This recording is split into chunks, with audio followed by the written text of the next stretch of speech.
guys, what's up? It's Eric with Advanced Level Automotive. Welcome back to the channel. Some of you guys might recognize this vehicle right behind me.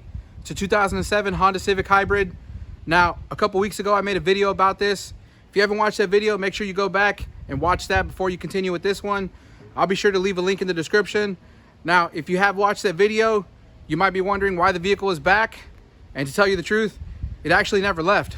Now, let me explain to you what I mean by that. Now, if you guys remember from the first video, we had a problem where the charging system was not charging the battery, and we were able to determine that we had a problem with communication to the BCM, which was the battery conditioning module. And of course, we were able to find out that we had a loose cable at the battery. After we tightened that cable, we were able to regain communication. Everything was working properly.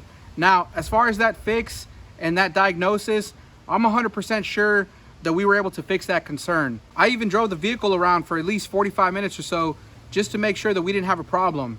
I was so confident that we fixed the issue. I called the customer up. I told him, hey, the car is ready. He asked me to come pick him up. So I got in the vehicle, drove over to his house, picked him up, and we even drove around. We cruised around for like at least half an hour. I took him to the bank so he can pull the money out so he can pay me. And then he brought me back to my house to drop me off.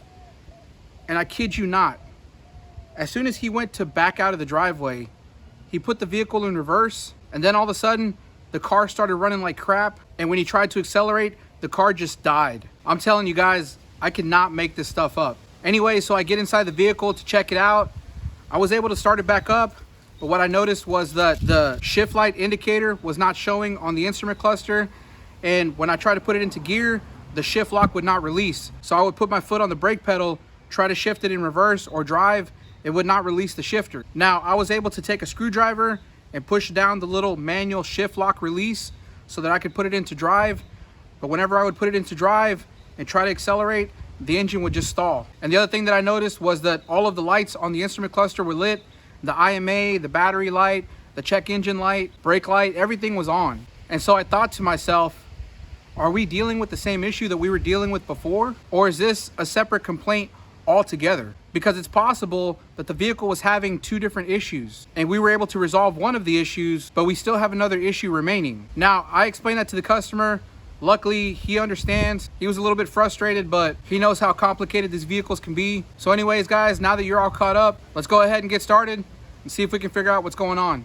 Okay, guys, so the first thing I wanted to do was move under the hood and verify that our connection did not come loose again.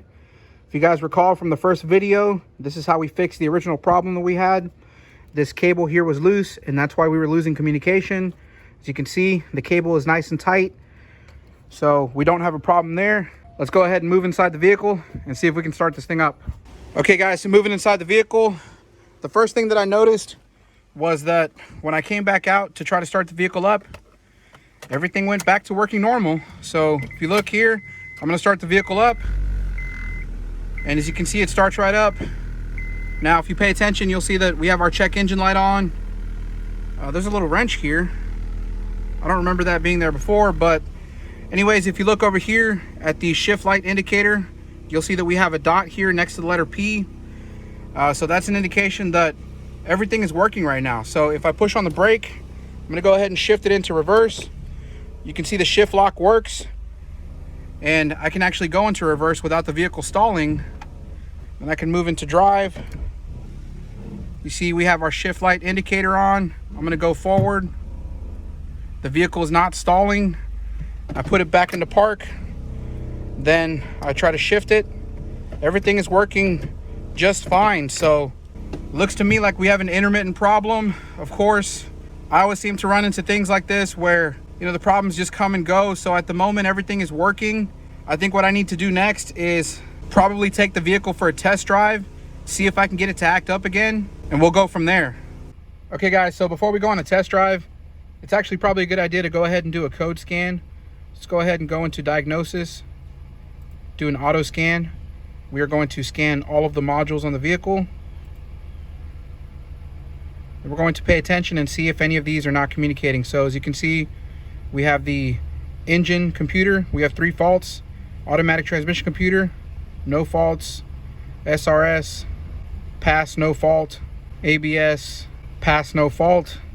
We'll go ahead and let this thing finish scanning. Okay, so it looks like we're done scanning. Let's do a quick overview. So if you look at the engine computer, we have 3 faults. Look over at the body electrical, we have 2 faults.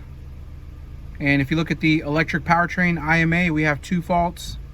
Hydraulic booster, we have 2 faults. So let's go ahead and run a report. We'll take a look at these codes, starting with the engine computer. If you look here at the top, we have a P060A PCM automatic transmission system internal control module malfunction. And we have this P16D6 PCM internal EPP CAN communication circuit malfunction. We have a P16D5 PCM internal FCAN circuit malfunction for the PGM-FI system to the CVT system. So it looks like we have a bunch of computer communication codes for the automatic transmission computer. Now the interesting thing about this vehicle is that there is no separate transmission control module. The transmission control module is actually built into the PCM. So when you're talking about the PCM, you're also talking about the TCM. So both the engine computer and the transmission computer are housed within the same component. So it's interesting to see that we have a PCM to automatic transmission system internal control module malfunction. So that to me tells me that most likely we have a problem within the part of the PCM that is used to control the automatic transmission system. So let's go ahead and move down the line here. You look at body electrical, we have a couple codes here. We have this B1169 gauge control module lost communication with the PCM, automatic transmission messages. So again, looks like the gauge control module lost communication with the part of the PCM that is used to control the automatic transmission. Now if we look down here, we have a B2990, a problem with the AC compressor driving circuit. I don't think this is really related to what we're dealing with, but the AC in this vehicle has not worked since I've got the vehicle, so that's another concern. We're probably going to need to fix that at a later date, but for now we're just going to skip that. Now looking at the electric powertrain IMA, we have 2 codes here, U0100s, and they both tell me to please refer to vehicle service manual. Now if we look down at the hydraulic booster, you'll see we have a couple codes here. FCAN communication malfunction, FCAN bus off malfunction. So we have a bunch of communication codes here. Again, to me it's looking like we're having a problem with the TCM, and again, like I said, the TCM on this vehicle is built into the PCM. So if we look at the scan tool, you'll actually see a separate automatic transmission control module, which you'll see that it is communicating. So if we go into here, let's go ahead and click on OK. You'll see that we're able to go into the module and we have communication. So let's go ahead and read codes.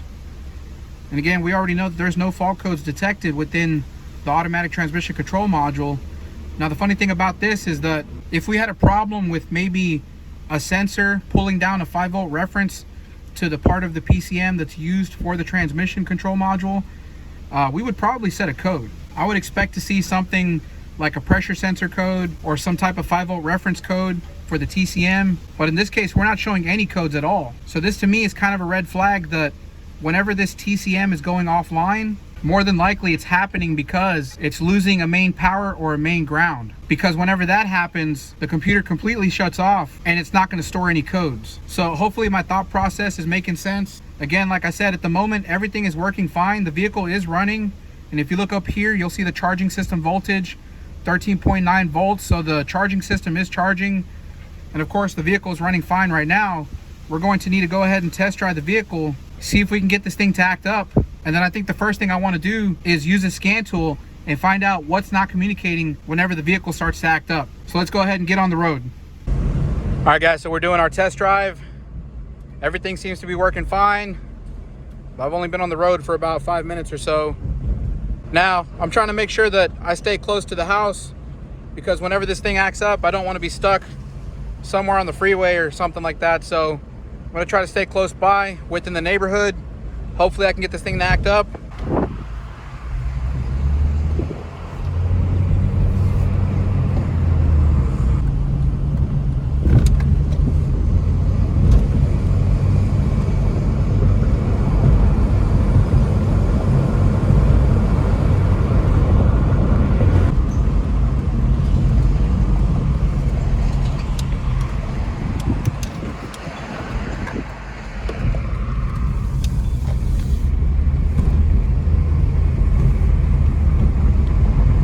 Okay guys, so check this out. I'm driving and all of a sudden I feel the transmission slipping. And if you look at that shift indicator, you see the green dot? For a moment, that green dot disappeared and the transmission was slipping. So you can see the green dot is there. It's lit. The vehicle is driving normal at the moment. It looks like it's intermittently cutting out. Just pay attention to that green dot. I'm driving. Let's see if it does it again.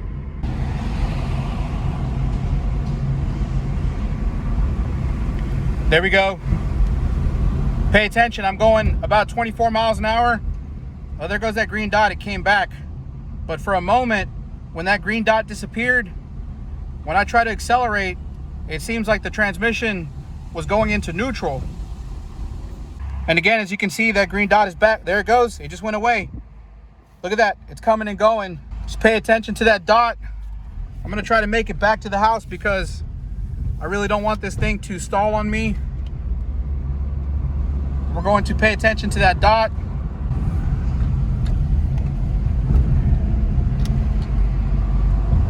Oh, there it goes. See how that transmission is slipping, almost like it goes into neutral? There we go again. Whenever that green dot comes back, it goes back into gear. It's almost like for a split second, the TCM stops communicating. There it goes again.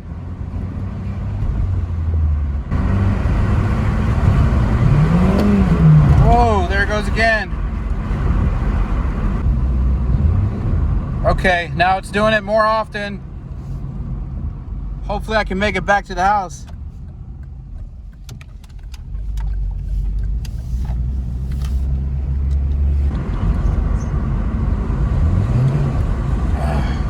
There it goes again. Oh shoot, okay. I think we just lost communication altogether now. This is not good. I'm not home yet. Oh crap. Now this thing does not want to move. Come on. We're almost there. Okay guys, so pay attention. The speedometer is not working at the moment. And as you can see, the green dot is no longer showing. I'm trying to make it to my house. I'm literally right down the street. Hopefully I can just coast in to the driveway. I've got the accelerator pedal all the way to the floor. This thing is not going anywhere, or it's barely going anywhere. So let me turn into the driveway here.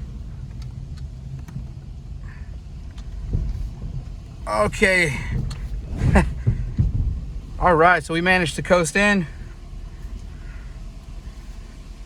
Check that out. Now, if you look at the instrument cluster, you'll see that that shift light indicator is completely gone.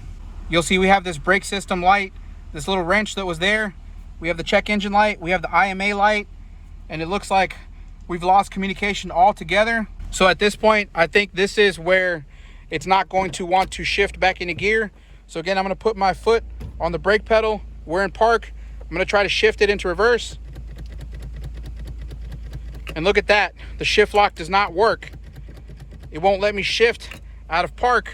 Now there is a little manual button over here on the side. We're just going to take this little key and push down on it, and we should be able to shift. I kind of need two hands for this, so let me set the camera down. So I'm going to put this key into the hole, push down on the button, shift it into reverse. Now, as you can see, we're in the reverse gear. Again, we're not showing the shift light indicator here, but when I try to go into reverse, again, we're in reverse. I'm going to go ahead and try to accelerate into reverse. You see, it does not want to accelerate, and the engine feels like it's going to stall. I'm going to go ahead and put it into drive. We're going to try to accelerate, and the engine just stalled. Check that out. So let's go ahead and put it back into park. Start this thing back up. Turn the key off. Turn the key on. Okay, the vehicle starts back up. Again, we're not showing the shift light indicator, so let's see if it'll move out of park. This little plastic thing came off. I'm gonna go ahead and try to move it into reverse. As you can see, the shift lock is locked. It will not let me pull it out of park. And whenever I manually put it into gear, I try to accelerate, the engine just stalls. So at the moment, it looks like we have lost complete communication. So the first thing I want to do is go ahead and get the scan tool. We're going to do a quick auto scan, and we are going to see which modules are not communicating. So I'm going to go ahead and hit auto scan. Okay, now pay attention. We have the engine control module. It's scanning. We do have fault codes, so we have communication. Now pay attention to the transmission control module. It's scanning. And I can tell you right now, it's been scanning for a minute or so, and it still has not told us whether or not it was able to achieve communication. We'll know whether or not it's going to skip over it. Yeah, it does not look like this thing is going to communicate. Look at that. It just skipped right over the transmission control module. So we know we don't have communication with the transmission control module. We have communication with the SRS. Let's see if we have communication with the ABS. We have communication with the ABS. I'm gonna go ahead and let this finish scanning. Okay, so this thing is done scanning, and it looks like the only control module that we don't have communication with is going to be the TCM, or the automatic transmission control module. If you look here, everything else is communicating. The IMA, the hydraulic booster, body electrical, EPS, ABS, SRS, the engine control module, everything else is communicating. The only thing that is not communicating is going to be the transmission control module. And if we go back out, let's go directly into the transmission control module. Let's see if we have communication.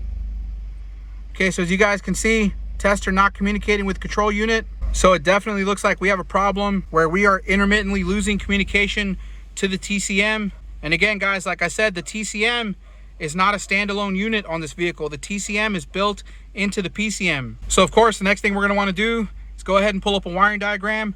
We're gonna figure out how the system works. And we're gonna see how we can test it. Now, one of the things I wanted to add real quick was that even though the vehicle is acting up, the engine is stalling out, the TCM is not communicating.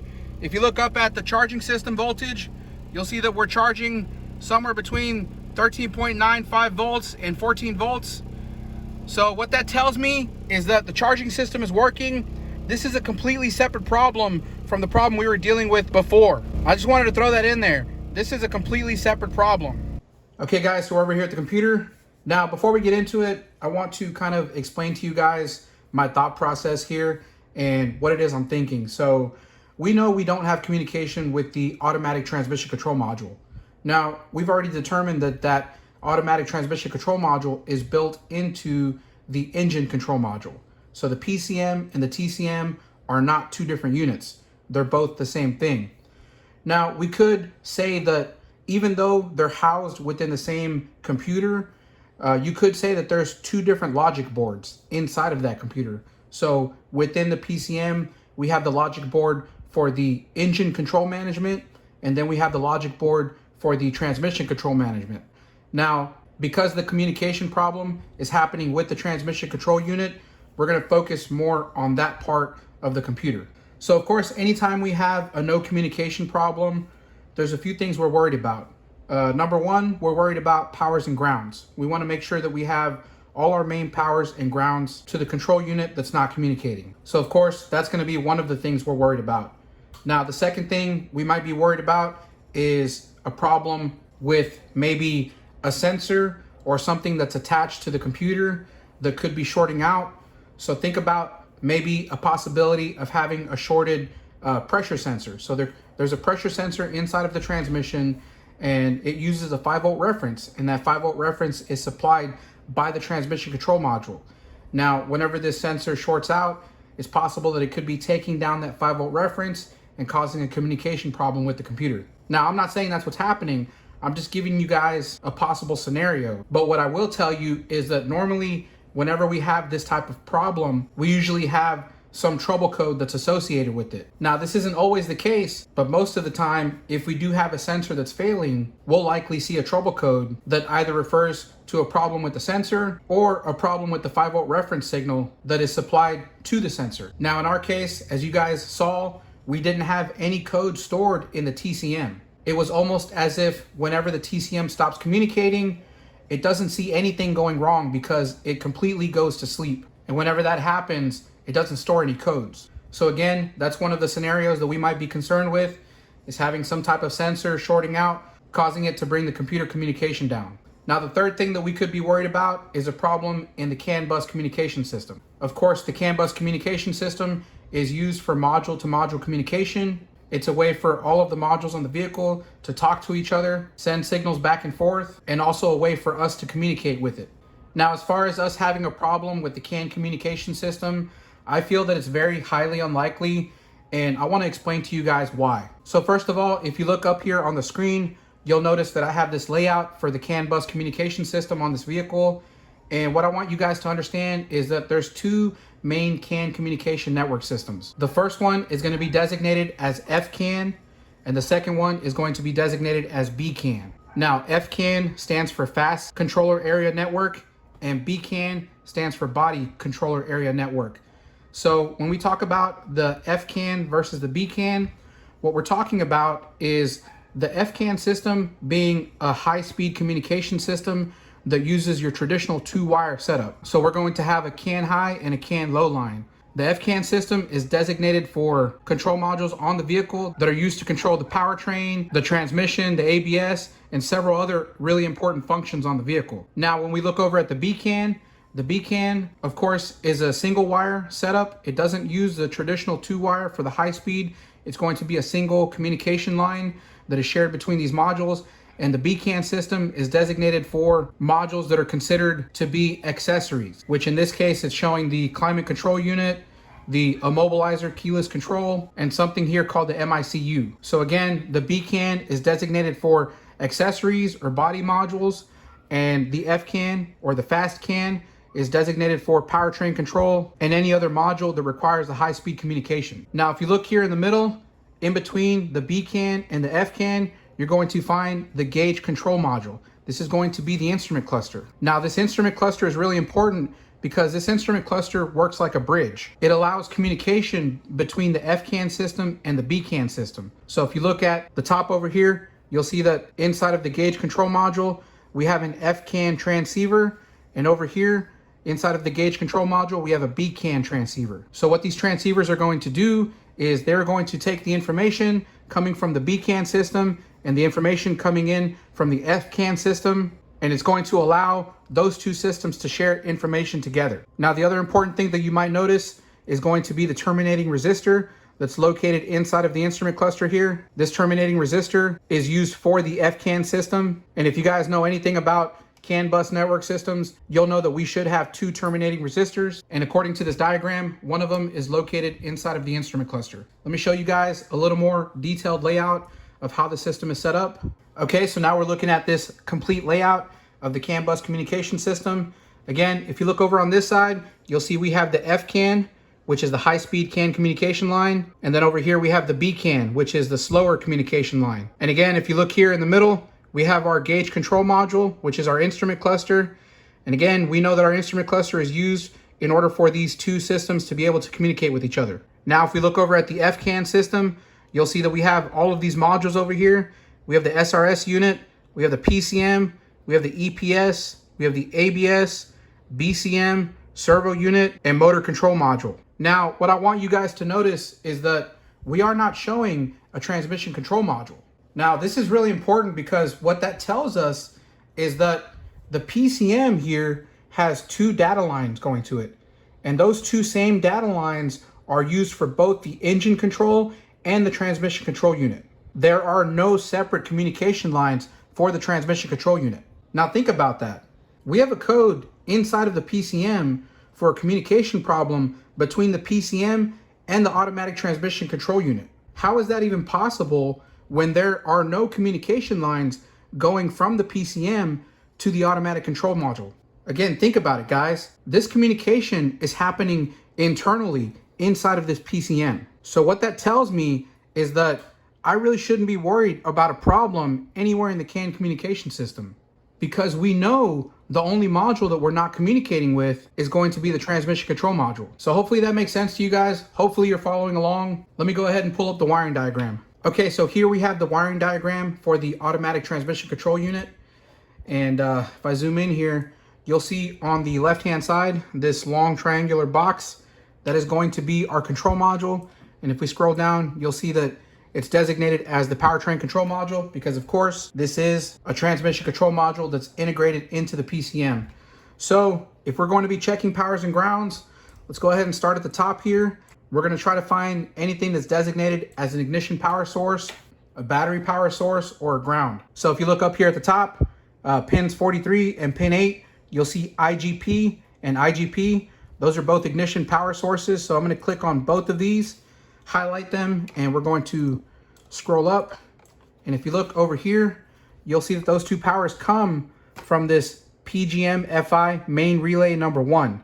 Now this main relay is located in the underhood fuse box. So of course, this is something we're going to want to check because it's possible that if we have a bad relay here, we could be losing our power source to the TCM, or excuse me, PCM. So that is something we're going to want to check. Let me go ahead and scroll down here. The next one I see here is going to be pin 36. It says here ignition 1. And if I highlight this wire, you'll see it goes across. You'll see it designated as number 15 on the next diagram. So let's go ahead and move over to the next diagram. Zoom in here. I'm going to highlight number 15.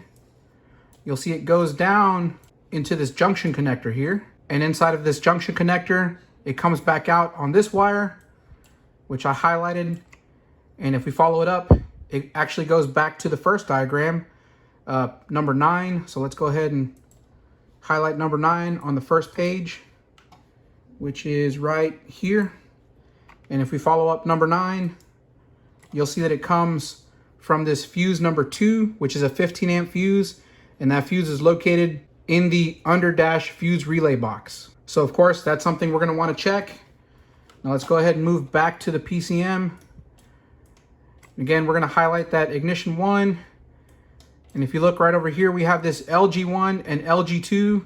Those are going to be two grounds designated for logic number 1 and logic number 2. I'm going to highlight those two.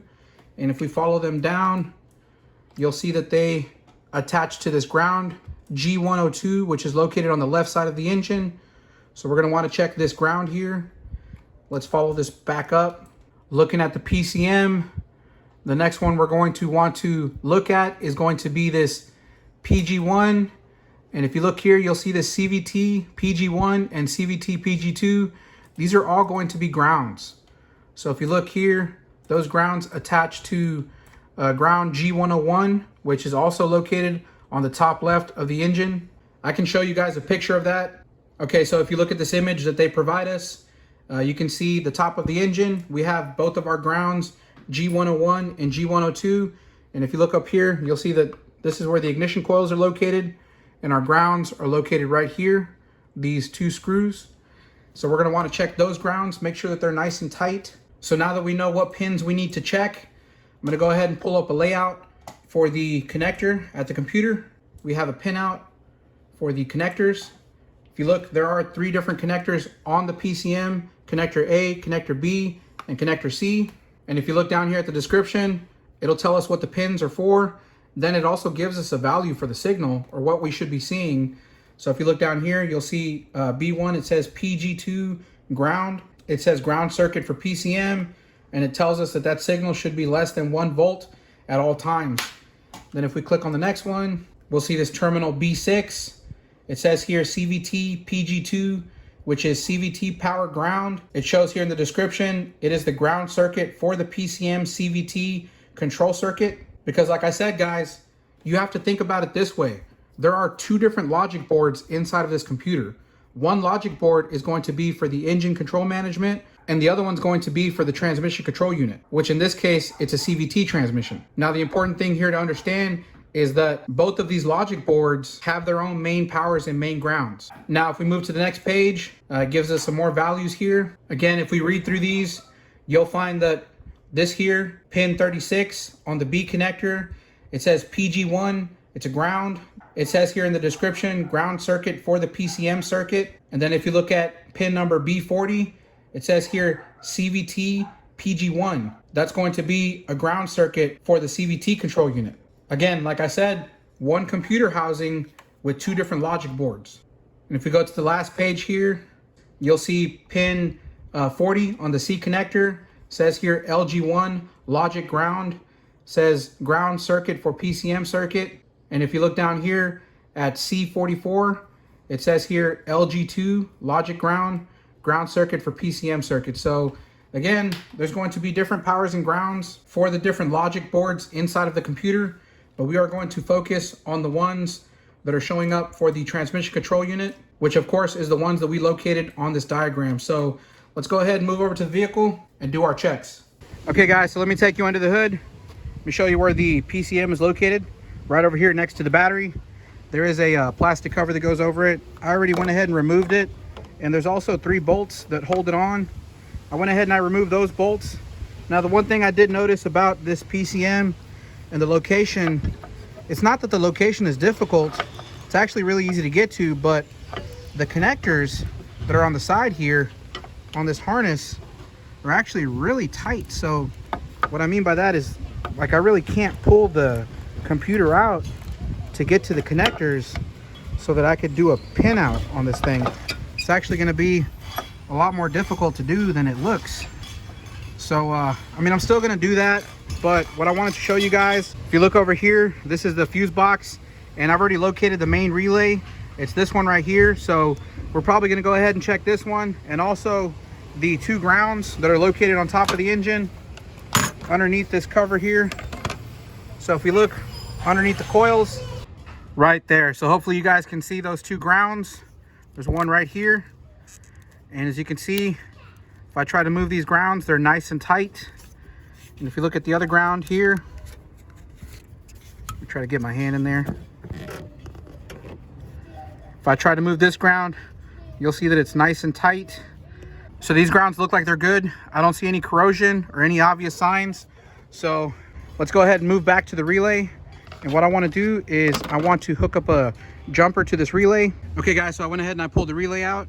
So you can see it's a 4-pin relay. Pretty simple design. And this is going to be the jumper that we are going to use. And what I'm going to do is I'm going to plug this relay into the top of the jumper like this. Then we are going to plug this into the box. And now that we have that plugged in, I'm going to go ahead and take my power probe. So you can see I have it connected to the battery here. And I'm going to use this to test to make sure that we have our 2 powers. So of course, the ignition is off at the moment. So we should have a power source for the control side and a power source for the switching side. Now, when we check this, we're probably going to see 3 powers, of course, because one of the powers is going to be going through the coil winding of the control side. So I'm going to go ahead and check these 4 pins. I'm going to start by touching this one. So you can see we have a power there. I'm going to touch this one here. You can see we do not have a power on that pin. I'm going to check the other pin over here. We have power there. And then finally the last pin, we have power there. So we have 3 powers. Again, 2 power sources, and the third one we're probably seeing because it's just traveling through the coil winding and coming up on the other side. So what I'm going to do is I'm going to switch on the ignition, and what we should see is a power output on this pin number 5 right here, because again, if I check this, we do not have a power here. So when I switch the ignition on, we should have a power output on that pin number 5. Let me go ahead and do that. Okay, so the ignition switch is on. I'm going to go ahead and check that pin number 5. And as you can see, now we have power there. So the relay is engaged. We have power output on pin number 5. Now, just to check, we can see which side is the control side. Again, we're going to check here. There's power there. I'm going to check here. There's power there. And this last pin over here, as you can see, it's grounding that circuit. So that last one is going to be the control side. Before, with the ignition off, we saw power there. But with the ignition on, we don't see a power there. That's because the computer is grounding that side of the circuit. It's energizing the relay, and we have a power output on pin number 5. And again, that power output on pin number 5 is going to the PCM over here and providing a power for the transmission control unit. Now, at the moment, the vehicle is operating just fine. It seems like whenever we let the vehicle cool down for a good half hour or so, everything goes back to working normal. So let me take you inside the vehicle and I'll show you that everything's operating normally. Okay guys, so moving back inside the vehicle, I'm gonna go ahead and start it up. As you can see, the engine is running, and if you look over here, our shift light indicator is popping up. So I'm gonna go ahead and put my foot on the brake pedal and see if we can shift this thing into reverse. As you can see, the shift lock is working. I'm gonna put it into drive, put it back into park, and I'm gonna put it back in reverse. So you can see everything is operating normally.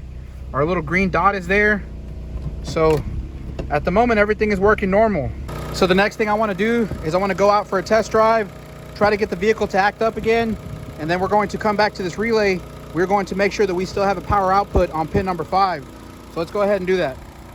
All right, so I've been driving this thing, I'm not exaggerating, at least like 45 minutes. I mean, granted, I had some errands I needed to run, so it wasn't a big deal. I had to go Mother's Day shopping, so I was able to get a lot of that stuff done. But I've literally been on the road with this thing for about 45 minutes, and it has not acted up. The car's been driving just fine. Now I'm getting to the point where I'm getting a little frustrated here because, hold up. Did you guys see that? Oh, hold on a second. There we go. There we go. Okay. Okay.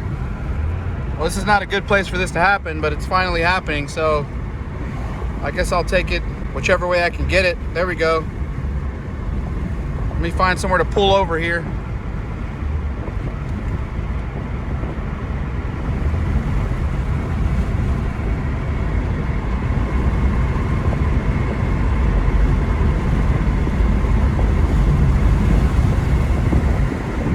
Okay, there we go. Looks like we lost it completely.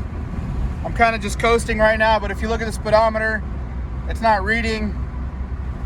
Our shift light indicator is gone. And when I try to accelerate this thing, it really doesn't want to go. Let me find somewhere to coast into. Okay, so luckily, looks like there's an O'Reilly over here. It's got a nice big parking lot. Let's pull in over here. Come on, baby. You can do it. And we made it. Okay, guys, so as you can see, our shift light indicator is gone. I'm gonna put it in park. Now, again, I've got my foot on the brake. I'm gonna try to shift it. As you can see, the shifter is stuck, so let's go ahead and move under the hood and check it out. All right, so moving under the hood, I've got my power probe connected. And again, this is our relay here. We're gonna wanna check pin number 5, and we wanna see if we still have a power output on this relay here. And as you can see, we still have a power output, so that means that this relay is still functioning. Everything involved with that relay circuit is working, so we're not going to concern ourselves with that. At this point, again, we've already verified that those grounds look okay. I really think we need to get back and try to do a pin out on this computer. And like I said, this harness is difficult because it's very tucked in there, and there is no room to pull this harness out. But it's just something we're gonna have to do. So let me go ahead and get this thing back over to the house so we can back probe these connectors. Okay, guys, so one thing I think we should check real quick while the vehicle is still acting up. If we move down here to the fuse box, it's located inside of the vehicle.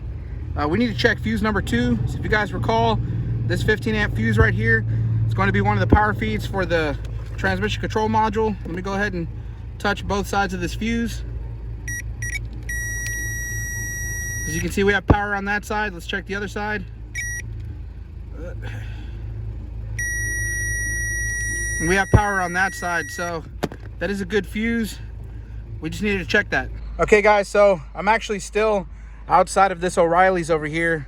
And the reason being is because with this vehicle in this condition, I don't think I can make it home.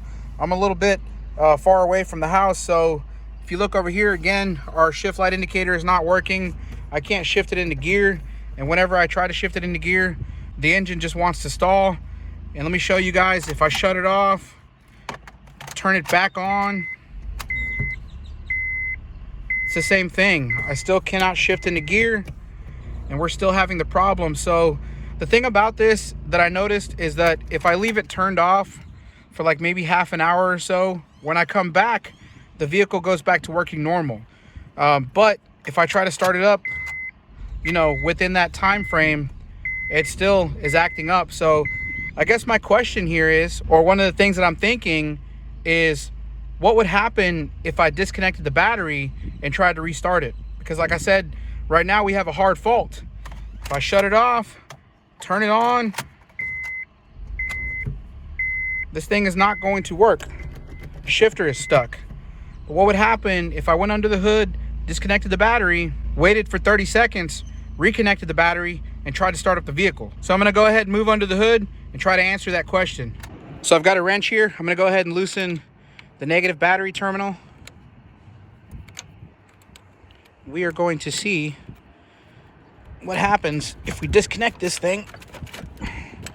Come on, there we go. We're gonna count to 30 seconds, reconnect it, and see what happens. Okay, so it's been 30 seconds. I'm gonna go ahead and reconnect this negative battery terminal. Let's go ahead and tighten this thing down.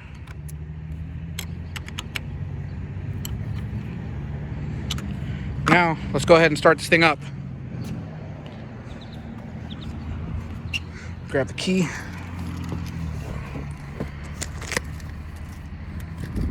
Okay, so now for the moment of truth, I'm gonna go ahead and put the key into the ignition, start this thing up, and check that out. We have our shift light indicator there. I'm gonna go ahead and put my foot on the brake. Now I can shift it into reverse, shift it into drive, and everything is working properly. So what does that tell us? I'm not really sure, but I'm thinking this is probably pointing me more toward a problem inside of the computer, maybe a problem with the computer logic. It's possible that whenever we disconnect the battery, it's almost like we're rebooting the computer. And after we do that, everything goes back to working normal again. Okay, so this just keeps getting more and more interesting. Let me show you guys what I found. So I went ahead and I pulled the ECM or the PCM, whatever you want to call it, or automatic transmission control unit, because it's all built into one. But anyway, I pulled it out of where it lives over here. And of course we have these 3 connectors. 1, 2, 3. These are the 3 connectors that go to the ECM. And I pulled this out so I can do my back probe testing. But what I found out was when I disconnected this white connector here, I want you guys to take a close look at this white connector. I don't know if you guys can see that this thing is covered in what looks like oil. Can you guys see that? And take a look at the engine computer and look in this socket where that connector was, and you'll see a bunch of this substance that looks like almost like motor oil. And you know, I saw this and I thought to myself, is it possible that this is where our problem is? And then the other question too is, how did this stuff get in there? If you think about it, where this engine computer is located, it's right over here, and there's even a cover that goes over it. So I didn't show you guys this before, but the ECM is actually covered by this plastic cover, and so that shields it from anything getting inside. But I guess wasn't enough to keep fluid from getting inside of this connector. And like I said, it looks like motor oil. I'm not 100% sure. It could even be maybe brake fluid, because the brake fluid reservoir is right here. Or it could even be antifreeze, because our coolant tank is right here. So, you know, maybe if our coolant tank is leaking or something, or maybe if somebody tried to put coolant in here and somehow they splashed coolant and somehow that coolant got into the connector. I mean, you know, you would think that the weather packing inside of the connector would do a good enough job, you know, of sealing anything from getting in there. I don't know, that doesn't look like antifreeze to me. But anyway, like I said, whenever you connect the connector, it's got a weather pack seal, which is this orange rubber piece that you see going around the inside of the connector. And you guys can see that orange rubber weather packing going around the connector. It's completely intact. Well, that's not the connector. This is the connector down here. I'm sorry. Okay, this is the connector we're looking at. Take a look at that weather packing. I mean, it's intact. Anyways, I think what I'm going to try to do first is I'm going to clean this stuff up, clean this connector out, and let's go ahead and drive the vehicle and see if that fixes our problem. Okay, now before I clean this thing out, I wanted to address another theory that I had, which is the possibility that whatever this fluid is, it could be coming from inside of the computer module. So, you know, it's possible that maybe we have a blown capacitor or something like that. It's leaking and it's coming out of the connector. But for one, I can tell you right now that this fluid does not look like any type of fluid that you would see inside of a computer or inside of a circuit board. And then second of all, what really makes my theory highly unlikely is the fact that when this computer is installed, it's installed like this.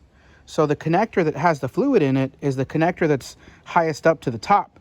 So if you ask me, it would make sense that if there was something inside of the computer that busted and it was leaking, you would probably see it coming out of this connector, because this connector here is at the bottom, not the connector up at the top. Because like I said, the computer sits like this. And in this case, whatever this fluid is, it's up here at the top connector. So to me, more than likely, that theory does not hold any water. It seems to me that the fluid got in here from some type of external source. It did not come from within inside the computer. And then also, it really couldn't come from the wiring harness, because, you know, I've seen instances where if you had an oil leak, like let's say this thing was leaking oil onto this wiring harness, and the oil got into the harness and it traveled through the harness and it ended up inside of the connector, you know, that's possible. But in this case, the connector that we're dealing with is neither one of these two. The connector we're dealing with is this one down here. And if you look at this connector here, where the harness runs, let me see if I can focus in on that. This here is the harness right here. And as you can see, it runs up along the side of the fender and it comes up behind this fuse box over here. And then it goes over here. So as you can see, there really is nowhere for oil or liquid to get into the harness and then kind of make its way down and up and into the connector. You know, that's really highly unlikely, because physics really just doesn't work that way. So in this case, like I said, the way this harness is routed, I don't see a way that fluid or oil or liquid could get inside of it. So I don't think it's coming from the harness. It must have just come from somebody spilling something on top of it, and somehow it just made its way inside of there. So anyways, I'm going to stop blabbering. I'm going to go ahead and clean this thing out, get the vehicle running, and take it for another test drive.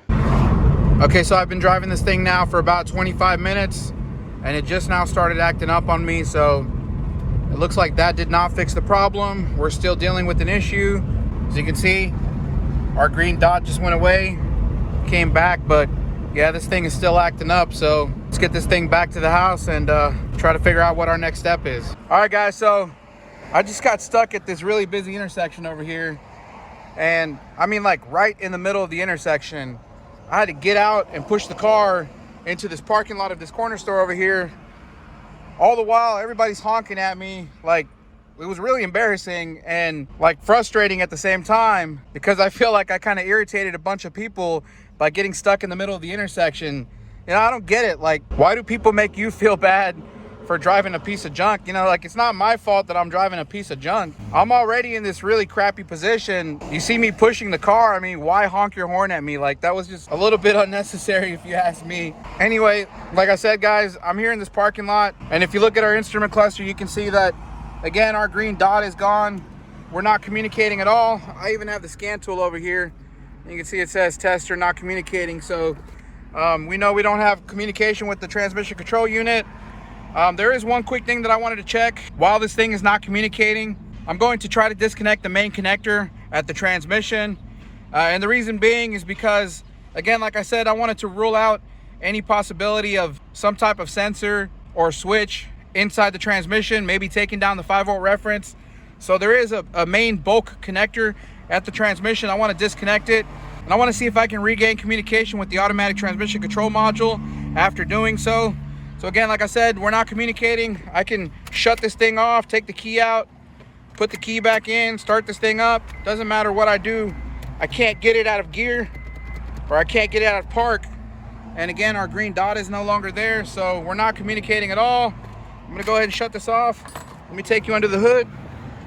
Now, if you look way down in there, I don't know if I can show it to you, but it's kind of behind this orange plastic piece right there. Way deep in there, there's gonna be a big bulk connector. That's going to be the main connector for the transmission. So I'm gonna go ahead and try to disconnect that, see if we can regain communication.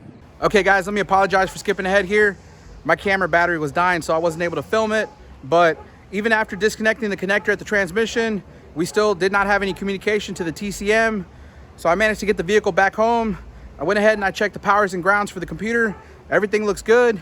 At this point, it really looks like the vehicle needs an ECM.